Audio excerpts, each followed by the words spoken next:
Proclamación del Evangelio de Jesucristo según San Lucas, correspondiente a este sábado 6 de agosto de 2022, solemnidad de la transfiguración de nuestro Señor Jesucristo.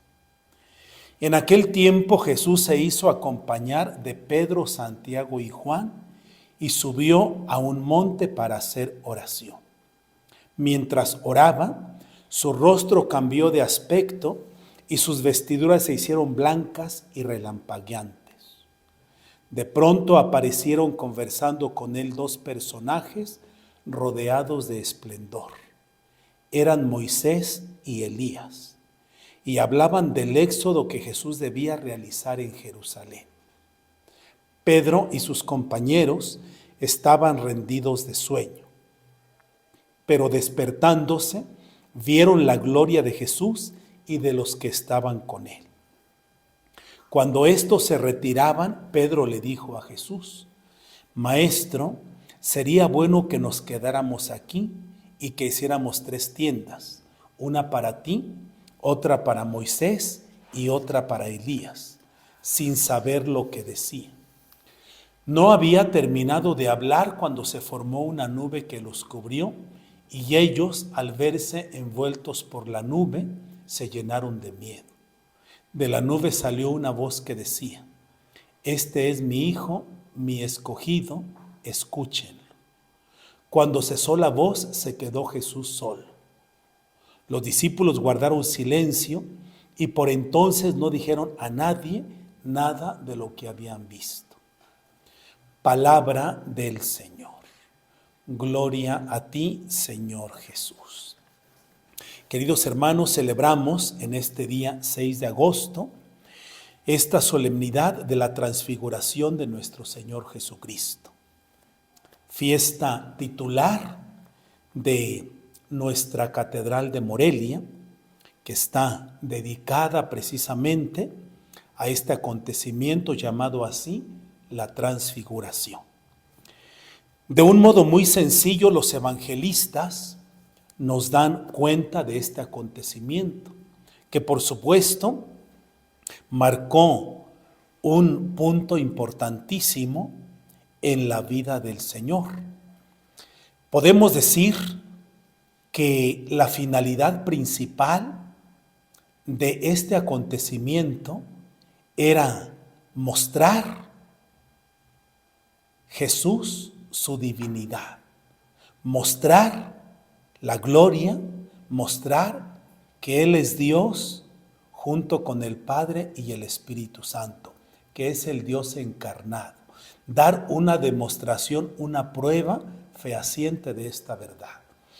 Y junto a esto, preparar a los apóstoles para ese éxodo del que habla San Lucas, es decir, para la pasión, la muerte, principalmente, que desembocaría en la resurrección.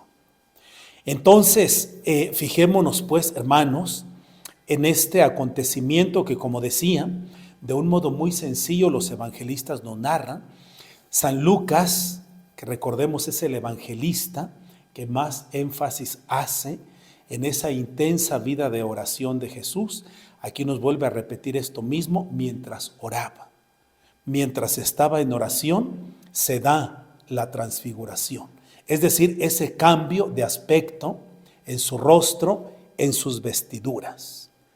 Su rostro, que brillaba como el sol, dice otro evangelista, sus vestiduras que se hicieron blancas y relampagueantes. Dice San Mateo, incluso, que con una blancura que nadie puede lograr sobre la tierra. A fin de cuentas, ¿qué es lo que los apóstoles, Pedro, Santiago y Juan, que fueron los invitados para contemplar esto, qué es lo que están contemplando? La gloria, el cielo, aquellos breves instantes que debió haber durado aquello.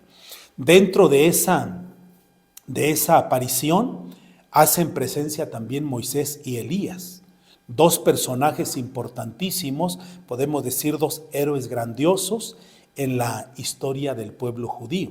Moisés, que representa precisamente la ley, Elías, que representa a los profetas. Y están hablando precisamente de la muerte que Jesús padecerá próximamente en Jerusalén. Viene después esa petición que en medio del éxtasis, pues Pedro hace al Señor: Maestro, qué a gusto estamos aquí. Pues cómo no. A fin de cuentas, repito, lo que contemplaban ellos era la gloria. ¿Y cómo no se va a estar feliz en la gloria? Por eso, dice San Pedro, sería bueno que nos quedáramos aquí, que nos estableciéramos aquí. Claro que detrás de estas palabras hay una tentación también que el demonio, por medio de Pedro, le está poniendo a Jesús. Que en otras palabras sería: Señor, pues ¿para qué vaya a Jerusalén?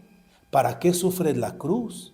Si tú nos puedes salvar, o sea, tú eres el Todopoderoso, sálvanos sin ir a la cruz, sálvanos sin ir a la muerte, sálvanos de una manera más sencilla, más fácil.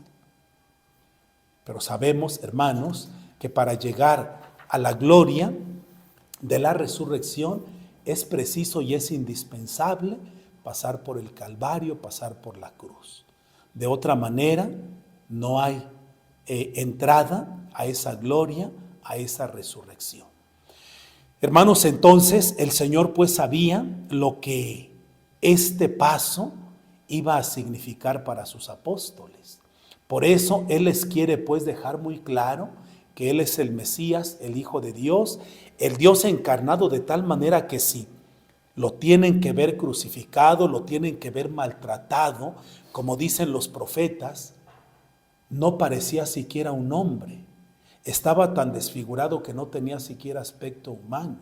Eso es lo que los apóstoles contemplarán, y el Señor sabe lo que será para ellos. Entonces, por eso los prepara para esta prueba tan dura, tan grande, que sus apóstoles, los que Él ha escogido personalmente, tendrán que pasar días después. Hermanos, seamos conscientes pues de que el Señor nos prepara siempre para las pruebas. Nunca nos deja solos, como nunca dejó a los apóstoles. No solo los prepara, sino está siempre con ellos.